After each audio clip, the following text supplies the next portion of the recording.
So my name is Jason Marvin. I'm one of the members of the ORS Public Outreach Committee, and I'm joined today with a few of our colleagues on the committee, Dr. Diane Little, Dr. Donna Pacheca, who is the chair of the committee, as well as some folks from ORS. And so this is actually the first installment of the Public Outreach Committee's expert interview series. The goal of these series is for us to leverage basic science and clinical perspectives and expertise to address challenging and/or timely topics of orthopedics research. And ultimately, our goal is to provide information to the general public in an accessible manner.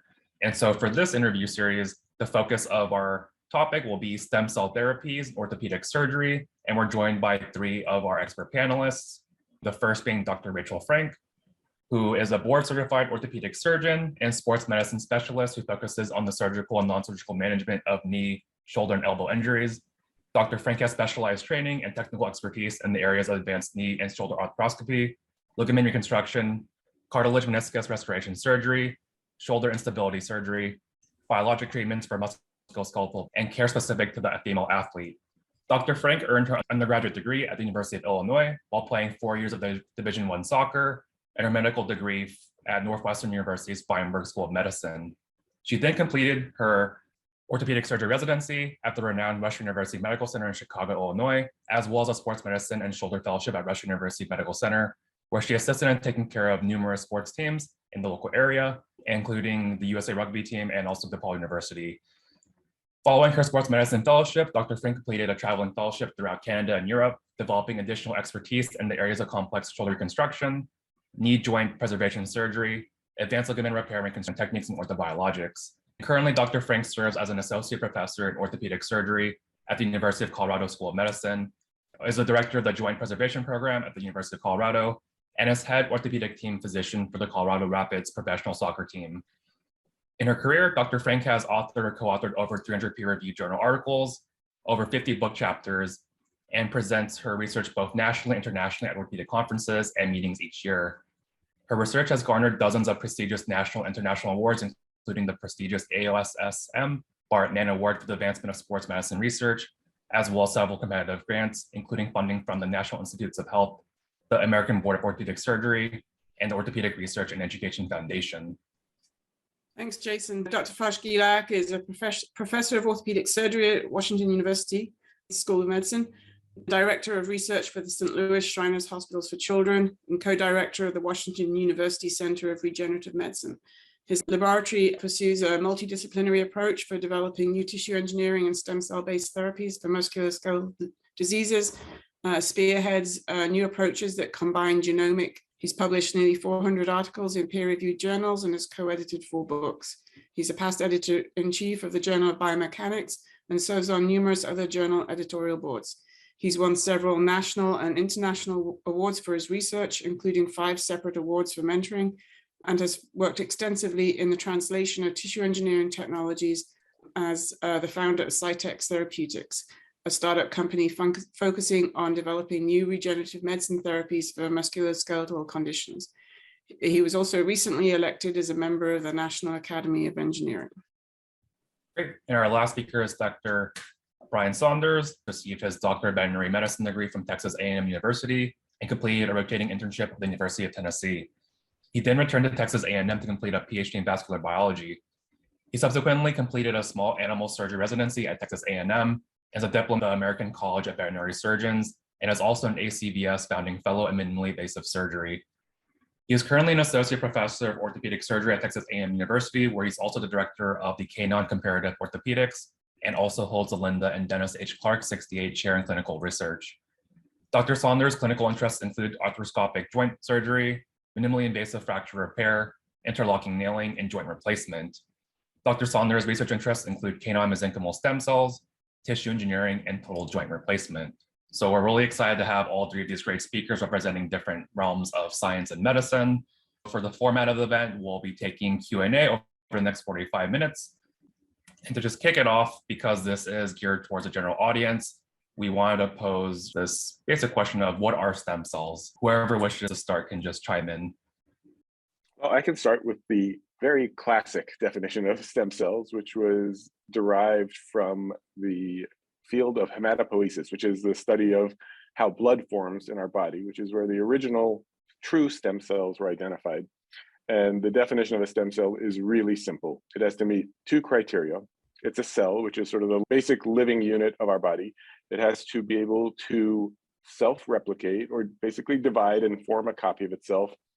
And the second part of the definition is that it has to be able to turn into another type of cell, or differentiate, as we call it. So that is the classic definition of a stem cell. However, in all of the therapeutic applications that are being used now, this definition has become more fluid and has changed, and we can discuss that and argue whether any of the current therapies that are being used are truly stem cells, or even the cells that we work with in the lab, whether they're stem cells, because they meet that definition in the lab, but not necessarily in the body. So it's a simple and a complex definition at the same time. I would agree with that definition. I think the only thing I would add is that many people, both professionally and in the public, think of stem cells as embryonic stem cells, and that's where this becomes a little bit of a hot topic.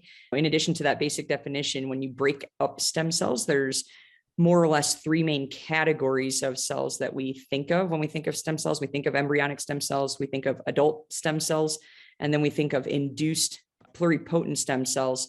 And there's a lot of nuances with all of these definitions, but I think the most important thing was what was just said, and that the definition of a stem cell seems to be evolving and fluid, and seems to mean different things to different people, especially when it comes to the therapeutic application of cells. Doing research and performing clinical medicine is a little bit different when it comes to using these terms appropriately, and that creates a lot of confusion, but also a lot of excitement in terms of where the field is going.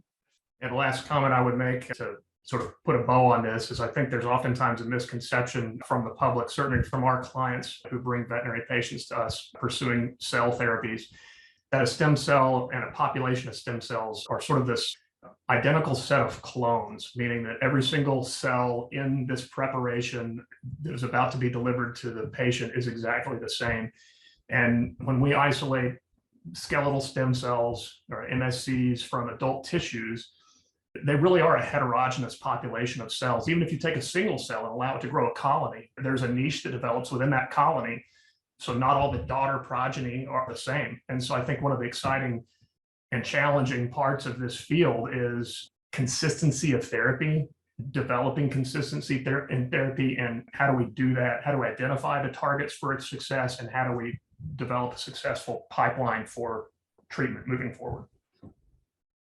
As perhaps to follow up on some of those points a little more, could you elaborate more on some of the ethical controversies that have surrounded the use of stem cells, and then how, as researchers and clinicians, we might be able to explain better to the patient or public or the client how stem cells have their role despite these controversies? I can chime in again. As Dr. Frank pointed out, there are different types of stem cells, and I think really most of the controversy and ethical issues were brought up over this concept of the embryonic stem cell, where it was thought that you had to destroy an embryo to develop these cells. There are now a number of approved lines by the NIH and the government that are being used continuously and require no other new embryos for this type of research to occur. But the majority of stem cells and stem cell research don't involve embryonic stem cells at this point. And none of the therapies, certainly none of the ones in the US, there are some that are being done in medical tourism abroad, none of the ones in the US would involve embryonic stem cells. There has been a lot of additional controversy in the application of stem cells as a therapy, and we'll probably talk about that in clinics in the US. The side effect of that has been that the word stem cell has become destigmatized. And I think now people are less likely to associate stem cells and stem cell therapies with embryonic stem cells compared to 10 or 15 years ago, when it was a real hot button item and a lot of confusion, versus now there are somewhere between 600 and 700 clinics that purportedly offer stem cell therapies in the US, and that level of controversy has really declined in my eye. I've seen much less of an issue and much less debate over stem cells in general, and partially due to a misunderstanding in multiple ways, but it's been a side effect of all of these stem cell clinics opening up. Yeah, I couldn't agree more. I think so much of the controversy in the past was just due to that word embryo or embryonic. And while that still can be a buzzword and a hot topic and strike a positive or negative note, depending on how you feel about that, when you hear the word embryonic stem cell, I think now more of the controversy is, can you use the so-called cellular treatments appropriately according to the FDA's definition of what's permissible and not permissible, at least here in the US? Again, I think we'll get into that a little bit more later. But in the academic world, when I'm sure all of us are on the circuit lecturing, one of the first things I talk about is 351 and 361 pathways and what's permissible according to the FDA with regard to cellular treatment or biologics in general. And there's so much vagueness to what is allowed and what's not allowed. And there's buzz terms, minimally manipulated, homologous use, et cetera. And I think that's now, at least among many of us in academics, where some of the controversy is. What truly is a cellular treatment that is minimally manipulated or used for a homologous purpose? And is that okay or not okay? And that's further made controversial when we read a lot of the literature, much of which comes from outside the US, where there might be less stringent regulations on some of these cellular therapies. So you may have cellular products that are cultured or enzymatically enhanced or modified in some way that's not currently permissible in the US outside of a clinical trial that's been approved. So I think the controversy now is, what exactly are these so-called cellular therapy clinics or stem cell clinics saying they're delivering, and what are they actually delivering to the patient? What's actually getting to the patient, be it a human or an animal or whatever it might be? For me, that's the controversial part of stem cells here. I can confirm for you that it's very interesting what you just said, because that's the exact challenge that we deal with in veterinary medicine. The real misconception is when someone believes their pet is receiving stem cell therapy, is what does that mean? And there's actually a misconception about what the product is. And the additional layer of that is, has the product been shown to be efficacious for treating disease X, Y, or Z? We deal with the exact same thing in veterinary medicine, which is a misconception about what stem cell therapy is in the United States, at least under what's permitted currently. Thank you all so much. This touches on many different key points about the evolving perception for the public of what these stem cells are. You all have touched base on some of these applications and the context. How would you then describe, for example, a patient or an individual who comes to you and asks, based on the expansion of stem cell clinics and the evolving emergence of stem cells and their prevalence in the media, how would you address this question of, is it true that stem cells could cure any disease? I can start with that. I would say, at least here in Denver, but probably in many sports medicine heavy sites throughout the US, this is a daily question that we get from patients. The short answer is no. As a responsible clinician, you need to be upfront and honest with patients. As a clinician, even though I'm in an academic program, our model is very private practice model. So you don't want to turn away patients or leave a sour taste in their mouth, but you need to educate them appropriately and in a way that they can understand. Patients don't typically come in and ask me, can they cure everything? But I have plenty of patients coming in saying, stems down the road said, if they inject my completely torn ACL as a 16-year-old, then I can regrow my ACL and never need surgery. Or the 80-year-old with bone-on-bone arthritis, if I get a few stem cell treatments in my hip or in my knee, I won't need a joint replacement and all of my pain will go away. What do you think about that? Those are the more common questions that I get. And those are actually some of the most difficult conversations because they take time. They take time to re-educate the patient on what they've been told or what they tell you they've been told and what my perspective is on that. While the field of biologic medicine and stem cells are incredibly exciting, and the future, I think, is the most exciting. Where we're at in 2022, the answer to both of those questions is, quite frankly, no. Stem cells are not going to cure, regrow, or regenerate your ACL. They're not going to regenerate enough cartilage in a bone-on-bone hip or knee to make it so that you don't need a replacement. Those conversations ultimately end up difficult because patients have been told by many people that this is going to cure their problem, and you have to politely dispel that and then re-educate. Then when they say, well, what do they actually do? A lot of it is, I'm not really sure. I don't really know exactly what these treatments will do in your knee or your hip or for your ACL, but here's what I can tell you is reproducible, predictable, reliable, and evidence-based. You can go through all the different treatments for that particular patient. But in sports medicine, this is a daily topic, and it's only becoming more prevalent with patients hearing more and more about stem cells. I would completely agree with that. There's really very little, if any, hard evidence that the way current stem cell therapies, and I put those in quotes, are being used can cure or treat any disease. Not to say that we aren't incredibly excited about the potential of using cells in different manners to regrow tissues and deliver drugs and reduce inflammation. But the way they're being used now, they're certainly not stem cells, because if they were truly stem cells, they would violate FDA rules, minimal manipulation and implantation. So they're not stem cells that are being implanted. And there's not good data that's evidence-based to show that they actually do anything or work. There's a huge placebo effect oftentimes for someone getting a procedure of removing cells from somewhere in their body, and certainly just injecting anything into the body, particularly if you have a joint injection, or this thought after paying several $1,000s in cash for a therapy, the placebo effect is very strong. So until we have good, hard prospective studies that show that these therapies work, I don't think they really cure anything.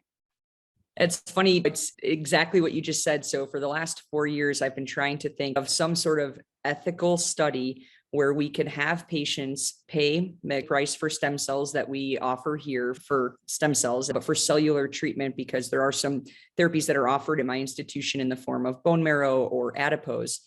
2 groups of patients, everyone pays the same amount, have a poke hole either in the iliac crest for bone marrow or in the abdomen or wherever you're taking fat from for adipose, and then perform the procedure, harvest the cells from everyone, and then process them the way you would standardly process them.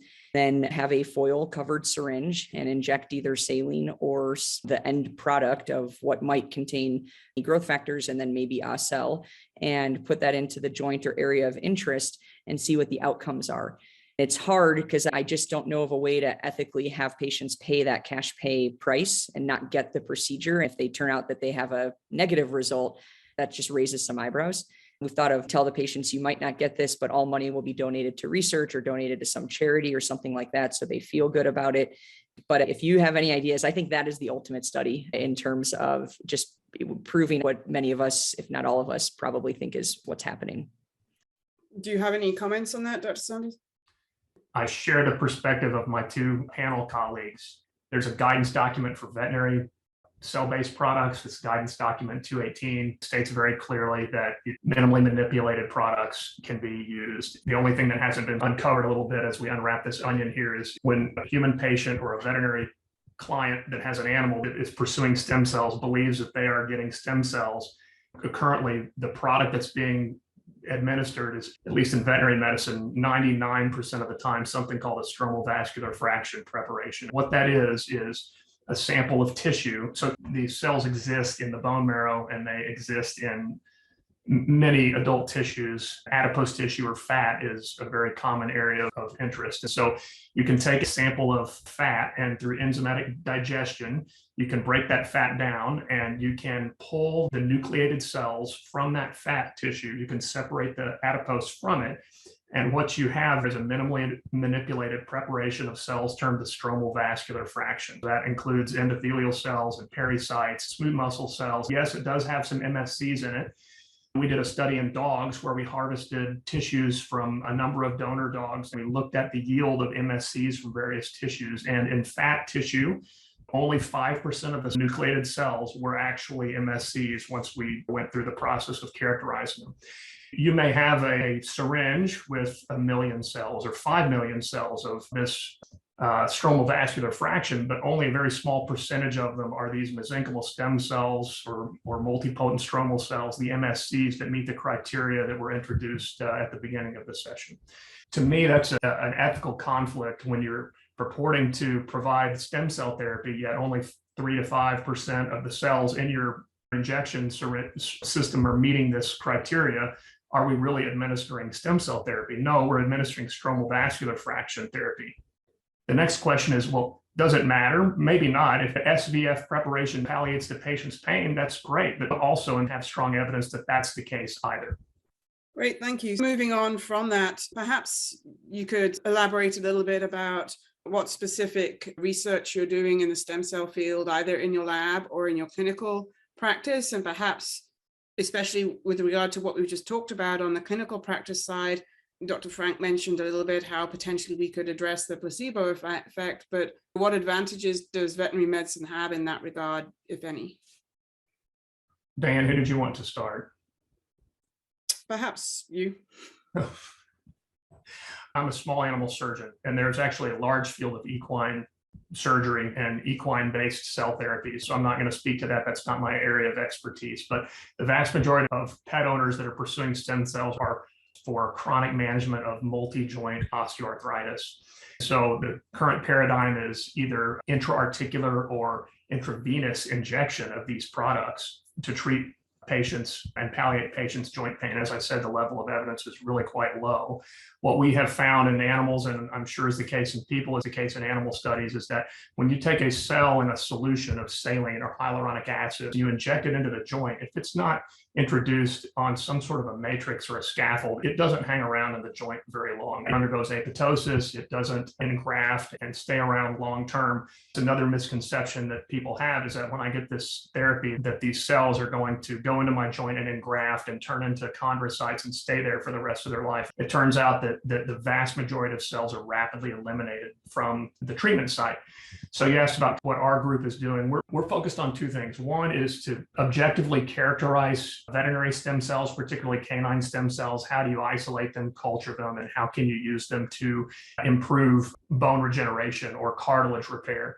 In that context, we really have switched, as I'm sure many of my colleagues here have, from the concept of injecting cells in solution into a joint to more a tissue engineering approach, where we are using cells as a component of developing a device to treat an early cartilage lesion. And now we're talking about a tissue engineering scaffold, which contains a complex matrix, it contains cells, and it may contain various growth factors. So that's the area that we're going and where we're headed in the future.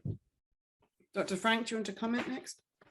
Yeah, I think our practice is similar in terms of what we offer and what we're trying to do. So for us, it's twofold. For me personally, and very selfishly, I enjoy the research aspect of this. We try to characterize anything that comes out of a patient, be it blood, bone marrow, adipose, and really get some tissue analysis in the lab to figure out exactly what we're putting in patients and what we think we're putting in patients, and those don't always match up. And then keep a registry of all of these patients, including, again, what we're putting in patients and then how their outcomes are. I think in our practice, we offer biologics as an option, either as a standalone treatment for some conditions or as a surgical augment. The biggest concern, both from my perspective and the patient's perspective, is the cost. These are all out-of-pocket costs unless the patient's enrolled in a trial that is studying one of these biologic products. And then in that case, the cost is free. It's covered by the cost of the trial. But many of those trials can be difficult for a variety of reasons, including conflict of interest, who sponsors the trial, which product is being used, et cetera. When I have this discussion about what I'm giving a patient when we agree to use a biologic, we kind of have that same conversation where we're putting autologous tissue back inside of your body, whether it be to a tendon, a joint, a cartilage procedure, et cetera. What I think I'm putting in at the end of the processing and spin process is 3 to 4 cc's. Most of that we think is growth factors or contains growth factors. And we hope that the majority of those growth factors are favorable for the environment that we're injecting into. With regard to catabolic and anabolic growth factors, we don't really have an ability just yet to maximize what exactly we want for a given pathology, but we hope we're going in that direction. And then I tell them there may be some cells. We think that there are some cells in the lab. When we spin this down, there are some cells, but the goal is to get your body to start growing with its own cells. The goal is for these growth factors to attract your own cells to help with this area of cartilage repair or tendon healing or ligament reconstruction. I think no matter what product it is, it's important to have that conversation. It's important to be very honest about what we don't know is actually potentially happening, what we think is happening, but we don't know is actually happening. Hopefully that answered the question a little bit. I feel like I keep coming back to the same themes, but hopefully that got there. Yes, thank you. And then Dr. Gilad. Yeah, those are great answers. I really want to reemphasize what Dr. Saunders said, is that it's just been a huge limitation in the field that if you just inject cells, this has been shown over and over and over again, that within a day or two, 95 to 99% of them are gone, and after a week or two, they're undetectable. So the concept is that we are either delivering growth factors or that those cells somehow impart a longer term memory. But what we've shown over and over is that there's not much of an effect of just a cellular injection. So we've been pursuing a couple of avenues to try to address that issue. And one is the same that Dr. Saunders described, which is to take these stem cells, since they can turn into other cell types, they can form tissues outside the body. We can use this to tissue engineer replacement cartilage, bone, tendon, ligament to put back in the body. At the same time, we've been very focused on taking those stem cells and, for lack of a better word, making them super cells. And we do this by using new techniques in genome engineering to basically rewire the DNA of those cells so that they do all those things that we want them to, and we think stem cells should do, but maybe they're not doing it well enough. Just as an example, we can take stem cells and amplify their ability to make anti-inflammatory molecules and pain-fighting molecules or growth factors by inserting the genes for those in specific places in the DNA. And one of the things we've done, for example, is to make cells that self-regulate. They detect inflammation through their normal sensors, and instead of having a bad inflammatory response, we've connected their gene circuit so that when they sense inflammation, they make drugs, and they make anti-inflammatory drugs. Because of that, we're able to now really beef up their ability to fight the cause of inflammatory diseases, such as joint inflammation, and for us particularly things like rheumatoid arthritis, which are autoimmune diseases that are highly inflammatory. To keep the cells in place and to address that problem, we can then take those stem cells and make a little implant that either repairs the cartilage or just sits under your skin and does nothing until there's an inflammatory flare, and then it releases lots of drugs to combat the inflammation. The other approach we've been making is to actually try to get cells that are injected to stay in place by taking the stem cells and differentiating them first into immune cells like macrophages, which are actually really good at infiltrating and setting up shop in different tissues. And we've had some success with that, where we can see the cells there now after a week or two. Still not really enough for a permanent cell transplant unless you do irradiation in the bone marrow and basically repopulate the bone marrow. So we still think that having an engineered tissue is probably one of the most stable ways to reintroduce stem cells, either therapeutically or structurally, like a cartilage replacement, back into the body. Wonderful. Thank you all so much. So just hearing about all this work kind of segues to our next question, where as of recent, there have been a lot of news reports about rejection, quote unquote, of stem cells, as well as other adverse reactions. So previously, y'all have talked about orthobiologics and these cellular injections. Aside from efficacy, could you also discuss perhaps some safety concerns about stem cell treatments that you're aware of, either in patient outcomes or those that you could foresee in terms of the process of translating these projects in the lab towards that of patient care? And perhaps we could have Dr. Frank start us off. Yeah, sure. I think this is a great question. It's a really important question and a really important topic. I've not really seen rejection, so to speak, from stem cells or what is referred to as stem cell therapy locally. More common, at least again here in Colorado, what I see is complications like infection, and we see complications such as re-injury or injury of other structures, particularly in the young athletic patient when they've been given a quote unquote stem cell treatment and it hasn't worked. They've gone back, or they think it's worked. They've been told it's worked. They've gone back to sport and then have on their non-magically healed ACL now completely trashed their meniscus or their articular cartilage at the age of 16. The infection situation with regard to the use of cells is troublesome. What happens is these patients typically get a treatment somewhere in the community, and then they have a warm, hot joint, and they come into our office and they're infected, and they need not only emergency or urgent surgery, but this can lead to significant complications for that patient's function, burden, just thinking globally, burden to the healthcare system, et cetera, for something that probably never needed to have been done or was never indicated to be done. With the type of cells that are typically applied in the sports medicine practice, these are adult, somewhat differentiated cells, or they're thought to be in terms of when they're harvested from bone marrow, adipose, or even some of the off-the-shelf products. And so we don't necessarily see the rejection, so to speak, or at least that hasn't been part of my clinical practice that I've seen, but we see these other issues.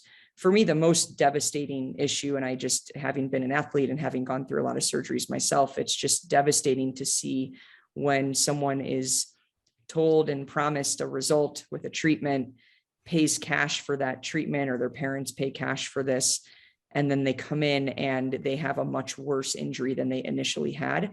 That's a complication that probably won't get reported anywhere, because we could just chalk that up to, oh, they went back to sport and had a new injury. Their ACL was healed and they suddenly had a new injury after their healed ACL. And it's just so hard to have those conversations and turn what could have been a simple surgery into something more complex. But I would be curious to see what our other panelists have seen or witnessed or researched in this area. And Dr. Gilak, would you like to share next? Sure. I think Dr. Frank and Saunders, because they see patients, have a better handle on this, but I've reviewed the literature, and infections are probably the number one complication and adverse effect. But other than that, there has not been a large number of adverse effects. However, the ones that have occurred have been kind of horrific. And many of these have been due to medical tourism. There have been cases of embryonic stem cells injected into the body to treat all sorts of diseases, such as spinal cord injury and so on. And those have led to tumor formation.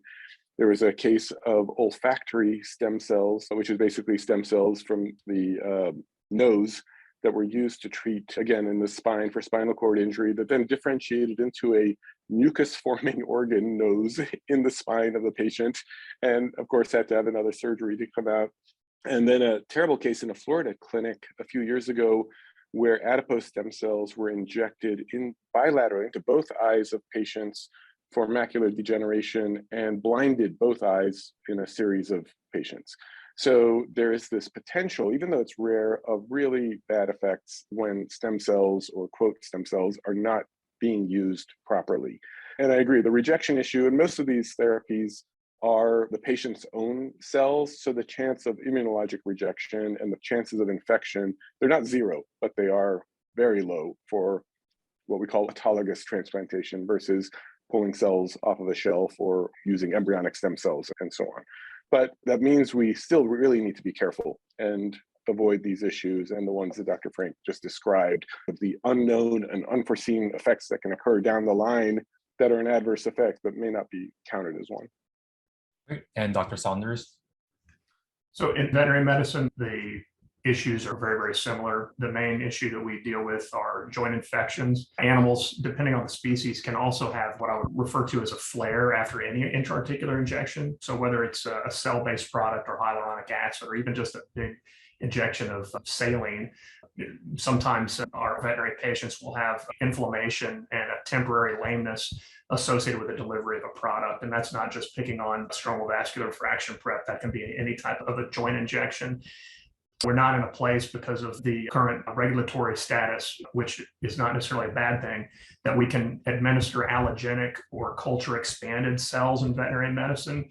And if that was currently an ongoing treatment pathway, there would be additional issues you would have to be concerned about regarding transmission of infectious diseases and exposure to potentially animal proteins that are used when we do culture expansion.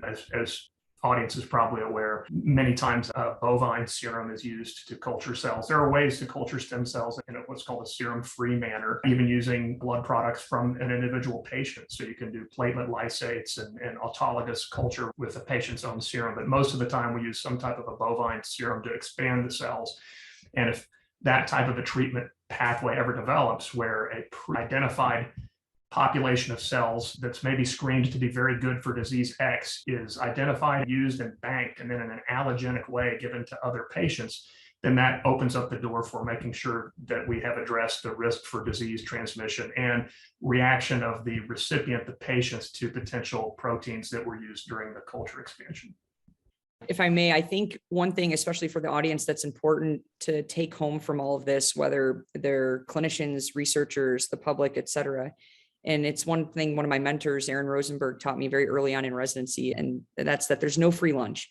And anything in medicine, I hope I'm not too much of a skeptic, but if it seems too good to be true, It probably is. And in a field like regenerative medicine and cellular therapies, it's so easy to just pop an injection in.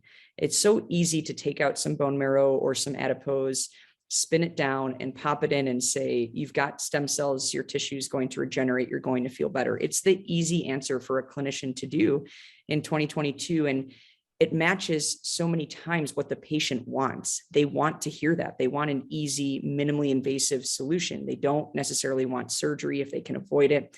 And they want kind of this magical cure, so to speak. I mean, we all want that, any ailment. If I get a cold, I'd like a magical pill to make it go away in a day, or in an hour. We all want those things. But with cellular treatments, the vast majority of what we think we know, we probably don't know how to measure or calculate in the human, and I'm assuming in the animal as well. So it becomes a risk-benefit analysis, and a single complication or a single infection, or heaven forbid, someone goes blind or loses a limb or becomes paralyzed in the spine. That single problem, to me, puts all of this into perspective. And we have to be very, very careful with how we move forward with clinical medicine. I think in the lab, we should research everything we possibly can, but we have to be very careful with clinical application because of the potential for complications. And again, not every complication that we see clinically is going to be reported in a trial because it's a downstream effect. And those are very difficult to report. And those can be chalked up to something unattributable to the biologic treatment when in fact it is likely attributable to the biologic treatment, but could never be proven. So for me, I'm super excited about the field of regenerative medicine and in particular cellular therapy for all the promise it has. But this question that you asked and all of our responses, I think, should highlight to our listeners, it's a real potential problem, and the risk-benefit analysis right now in many cases may favor more risk if we don't know exactly what we're putting into the patient. Thank you. So Dr. Frank has touched on this, but with regard to the risk-benefit analysis and the fact that this is essentially a cash pay system by a patient at the moment, on the human side, what would it take to get insurance company buy-in to these therapies, and what would be the next burden of proof, if you like, to be able to get those companies on board? And then on the veterinary medicine side, how do you see the field moving? Obviously the insurance is less of a role, but how do you see the field moving forward from essentially a cash pay benefit? And then as a follow-on, obviously health inequities are widespread, social, racial, across all barriers. How do you see these therapies reaching people that perhaps can't even access primary health care in an equitable way? Maybe Dr. Frank, do you want to address that first? Yeah, sure. I don't want to hog all the airtime here. That's a loaded three-part question. I think I'll start with the last part first in terms of disparities. This is a big problem. This is a cash pay business, so to speak. And I hate even saying that as a clinician. I don't think of myself as a salesperson selling a treatment to a patient. I think of myself as a physician and surgeon offering the best care I can to a patient, regardless of their insurance status. But when it comes to the field of regenerative medicine and in particular cellular treatments, because they are not currently covered by insurance, they are cash pay. And this is an area where profits sometimes take the center stage because there's a market for this, there's an aggressive market for this, and patients are willing to pay. But those are the patients who have the money. And so if you have a patient who does not have cash to spend on such a treatment, even if we felt like the treatment was superior and would benefit their care, then you have a big disparity. I think once we have data to support that a given treatment is superior, or maybe not, but ideally we find a treatment that helps augment healing or repair or regeneration, then ideally we do get insurance approval and this becomes kind of a moot point. But until we get there, and we're probably, I hate to say it, but we're probably a decade away or more from having the type of data that we would need to have codes to be able to have reimbursement from insurance companies, this will continue to be a cash-based business. And those without money will just not be able to participate unless they sacrifice that money that might be intended for bills, for electricity, for water, or for food, depending on their current social and socioeconomic status.